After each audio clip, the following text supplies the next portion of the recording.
ye ne say at the meeting coach can say resign. Nemum penifo ababontin say the meeting no mokoye no de ato coach anim say omotanechi. Na baby omonam sese no, it's not the time to even talk about sacking a coach. Inti management in the omwasem nyina nie say omota coach na chi den na bibia wo hia na etimi aboa ama na di nkonim na resource Asante Kotoko no omonsa aka enti lawyer Duku kasamafo de ma Asante Kotoko eskwa no odi tudwa say Asante Kotoko consultations pie so omoye so manfo mu di nkomo bi no manfo te ase why the coach stay nti say the management can you say omota coach Abdul Karim Zito. This is not the time to sack.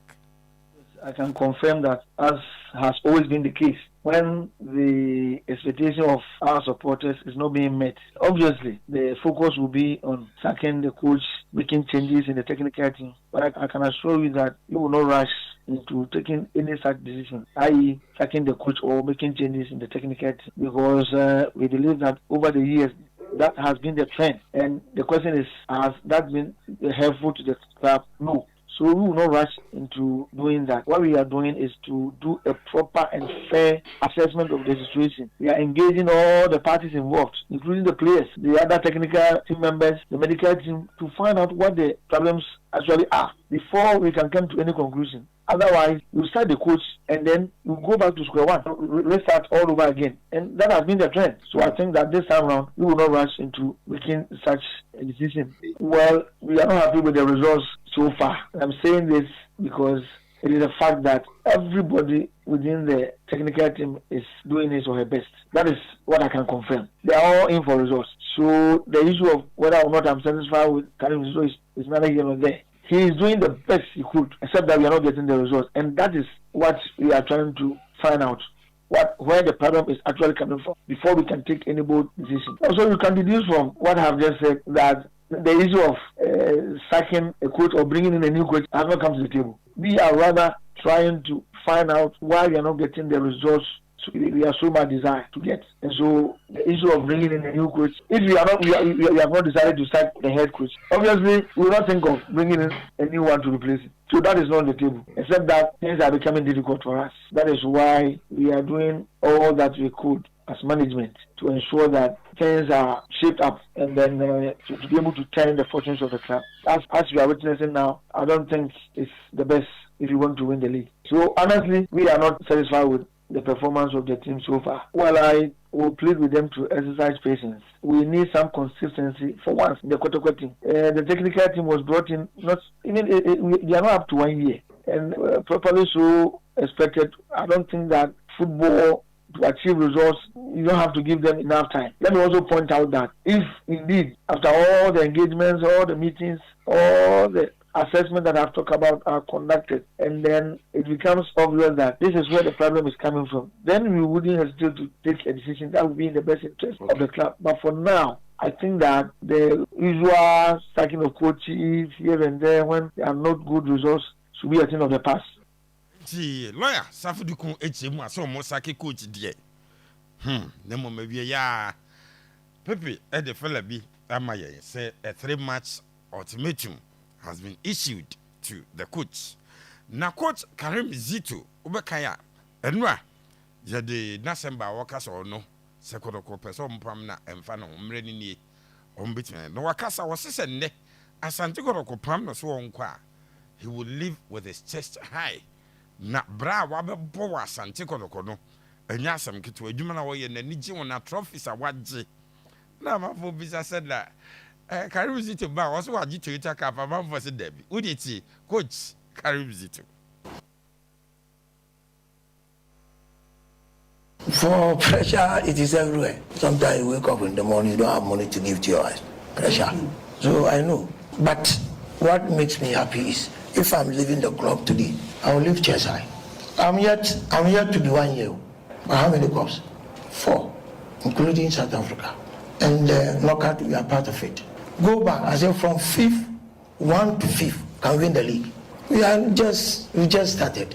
But if there's no patient, they say, well, I don't know, Zito go maybe tomorrow morning because it's too late now. I will leave. Coach, your next 4 games are... Don't talk about it because I don't know what is going to happen tomorrow. You said there was a question here. Yeah. That so many rumors around, and as until they called me to the meeting, I don't know what, and this has worsened it. So if they intended doing it, now the opportunity have come for them to do it. Why should I talk about tomorrow when I don't know my life tomorrow?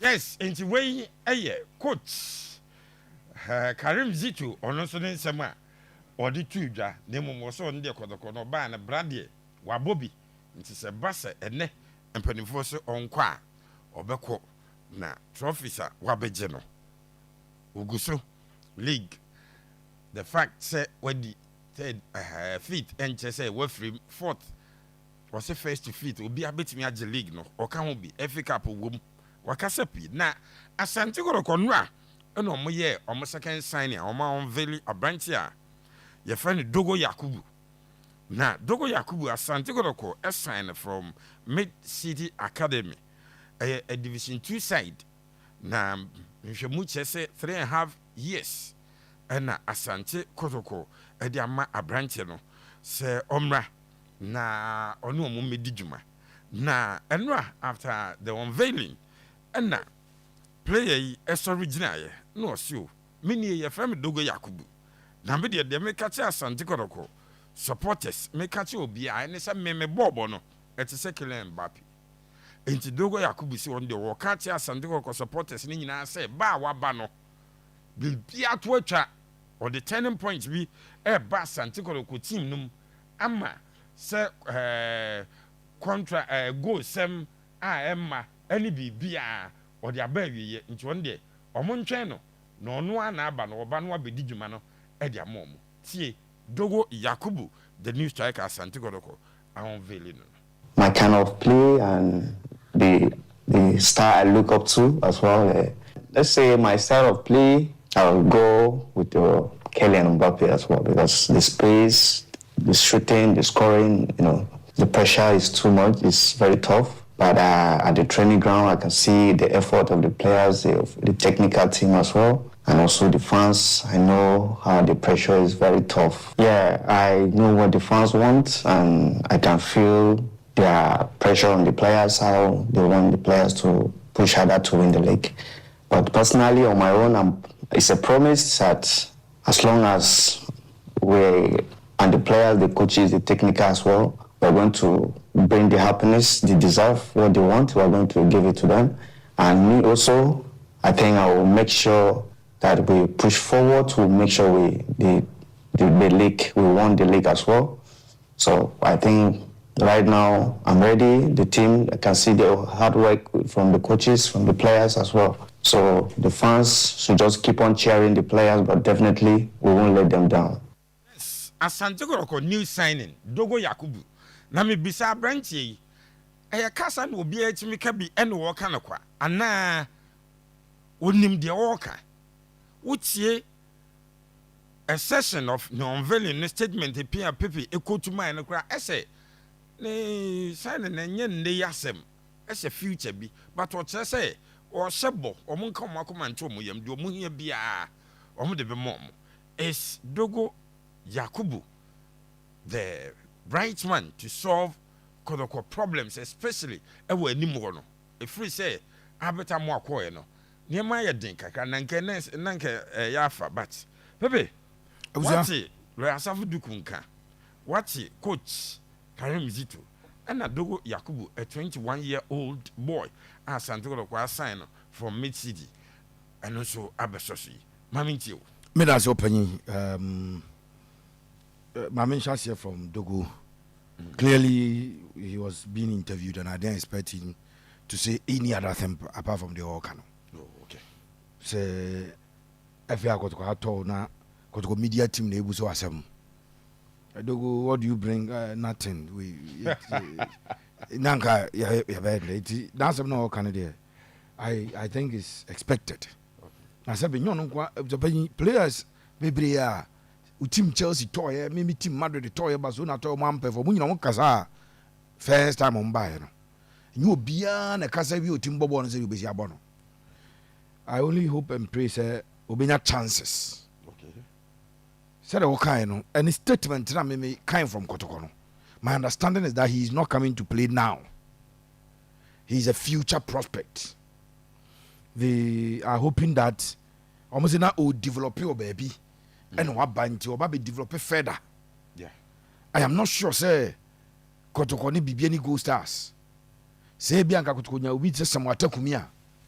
I could best start, but when you just a game where a gamer coach and I call Benji Donzo ne Kwambokuze was started Dogo Yakubu Dabi. I don't see his sign as a priority sign. Okay.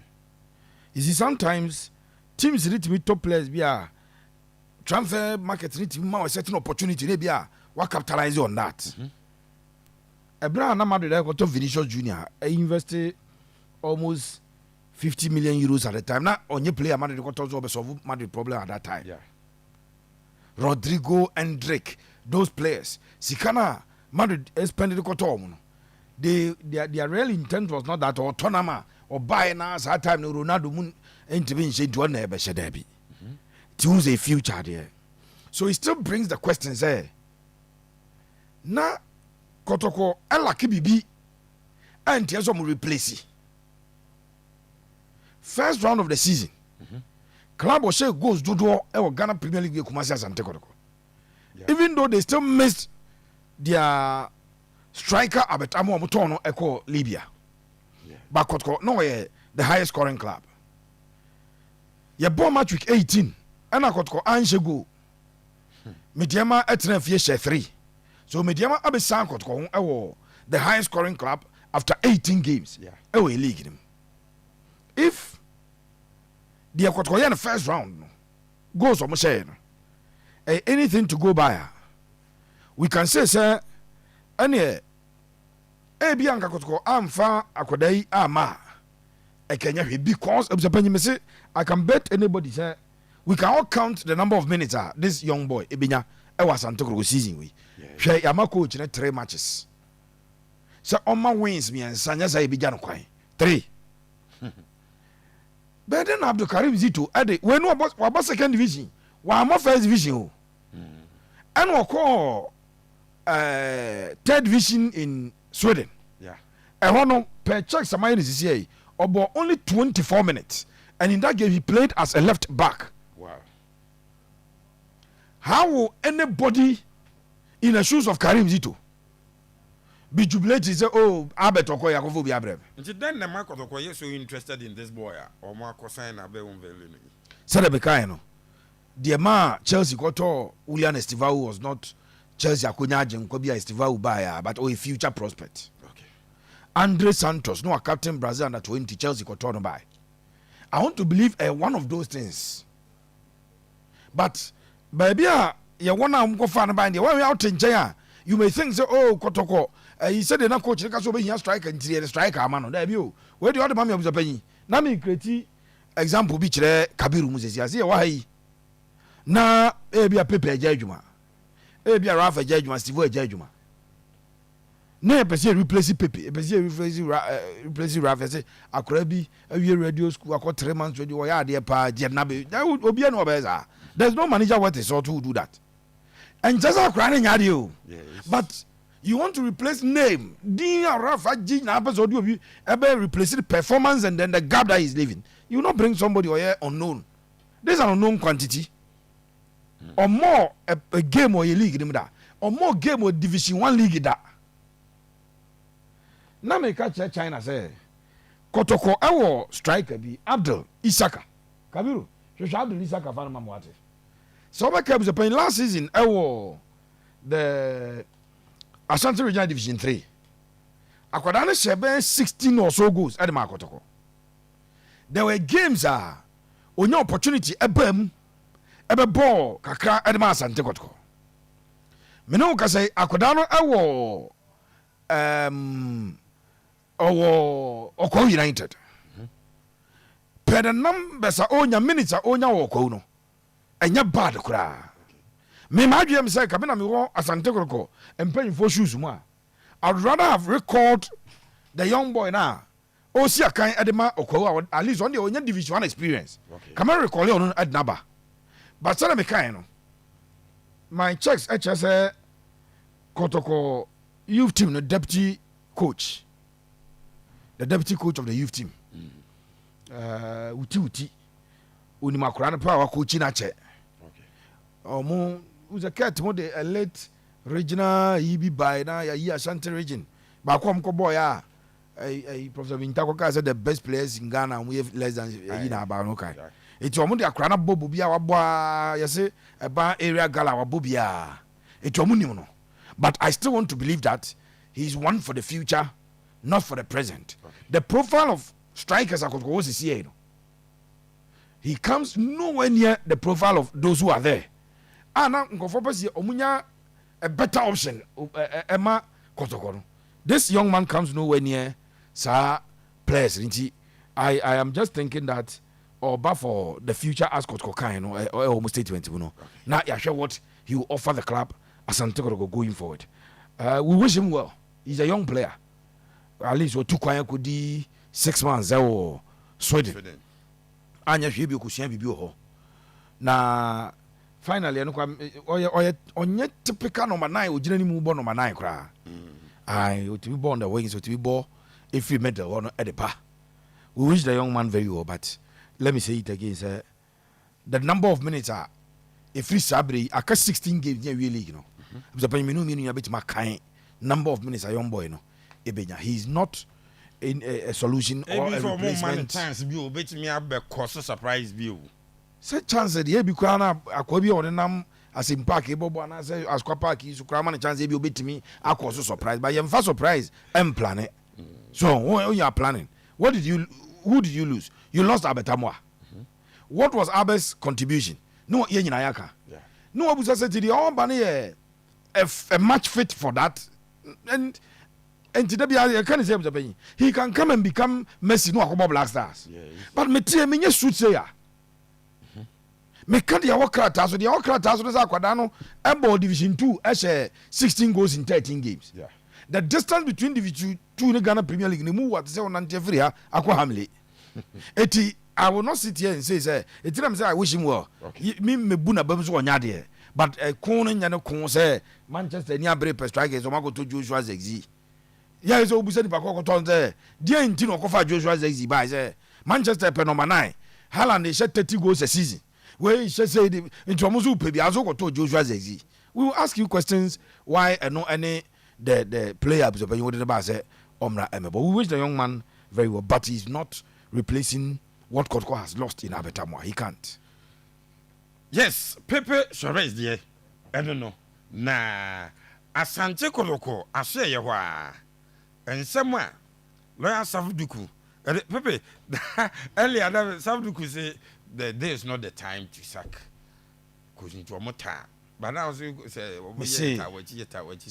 because make mama thousands of examples. You show you how we take go clubs of woman coaches assurance. Not that same week. Clubs of woman coaches assured. Me say people issue statement, and I've given you the Kotoko example where they issued a statement to back Prosper Ogun. Kotoko issue statement. Okay. Omone ayi boye ye no. Bechem last season there no. Yeah, coach Joe behave bi o ka say boy mo boy there. Me the dreams ba bechem mo brebe no. Yeah, Lions as I echo board draw Lions. Justice Blake ko boss volley bi ma Kotoko echo share sa go on. And na Kotoko issue statement. So mo ta coach na say ofam. Nation sha mo da na Easter Sunday. So say ade cha na Easter Monday no. Yeah. Easter Monday me na me ya pie. And me saw so no omo wie o maka chire coach no. Njomo na wie. So clearly the truth of the matter is some of Duku, you don't expect him to because they're making. Okay. You don't expect Duku to speak like Ralph will speak. Coach, so the whole year they were near and so a club. Samana me yakot kopia. I mean to me Gaza make you. Yes. Because you work for the institution. Sure. And you communicate what the institution wants to say. And not whatever you say represents the institution. Yeah. And Safu Duku the obekana buza penyiwaka no. Okay. but me so say Akoma Sports can exclusively reveal say management akache coach ne say onkɔhye memendai ewo bibiani oni Gold Stars owia onhye basically stars of babara no onkɔhye Pondo out of Lions enya saa Kotoko na yase nyon na bebo we so me so maka ya so Duku asem no he is speaking as the club's official communications manager and observing saa na eso kasa me da se Castro sifa ewo UK or say Zito eshe 3 games ni nyina akra still omompam no esan se onya de so raf mutie lo Asante Duku kasa ni or say they are not